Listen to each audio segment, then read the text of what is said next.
লাইফটাকে জটিল বানাবেন না। অল্প একদিনের দুনিয়া এমনিই কেটে যাবে। এটা ওই দিকে যেন না ঠকি, ওইটা খেয়াল রাখবে। ওইখানে ঠকলে সব শেষ, আমও শেষ, সালাও শেষ। ওইখানে যেন ঠকে না যায়, এটা খেয়াল রাখতে হবে। তাহলে প্রথম ফ্যাক্টর হচ্ছে সুখী সমৃদ্ধ জীবনের। Will make our life simple. Simplicity is the কি টু হ্যাপিনেস। আপনি লাইফটাকে সিম্পল করবেন, আপনি হ্যাপি হবেন। রাসূল সাল্লাল্লাহু আলাইহি ওয়াসাল্লামের জীবনের দিকে যদি তাকান, দেখবেন তিনি তাই করেছেন। সুবহানাল্লাহ। সহিহ মুসলিমের একটা হাদিস শোনাই আপনাদেরকে। আম্মা জান আয়েশা রাদিয়াল্লাহু তাআলা আনহা বর্ণনা করেন। তিনি বলেন, একদিন সকালবেলা রাসূল সাল্লাল্লাহু আলাইহি ওয়াসাল্লাম আমার বাসায় আসেন। ফজর নামাজ পড়ে এসে বলতেছে, আয়েশা ফজর নামাজ পড়ে আসছি, ব্রেকফাস্ট করার মতো কিছু আছে ঘরে? ইয়া রাসূলুল্লাহ, কিছু নাই। নাই? ঠিক আছে, আম ফাস্টিং, যাও আমি রোজা রাখলাম, রোজা নিয়ত করলাম।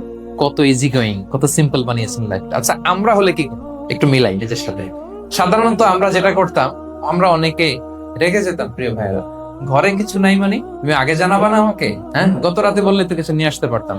সাধারণত এইভাবেই তো রিয়েক্ট করি আমরা। আগে জানাবা না কেন, আগে বলো না, রেগে যেতাম। অথবা বলতাম, আচ্ছা ঠিক আছে, এখন যে একটা কিছু ব্যবস্থা করি, দেখি কিছু পাওয়া যায়। এরকম অনেক ওয়ে খুঁজতাম। কিন্তু রাসূল সাল্লাল্লাহু আলাইহি ওয়াসাল্লাম এই কোনো অপশন না নিয়ে বললেন, ওকে, there is no food for breakfast, I'm gonna fast fa inni sa'im। ঠিক আছে, খাবার যখন নাই আমি রোজায় রেখে দিলাম। সুবহানাল্লাহ। এভাবে তিনি তার লাইফ লিড করেছেন। Make your life simple, you'll be happy. জটিল না করে সহজ করুন, আপনি হ্যাপি হবেন।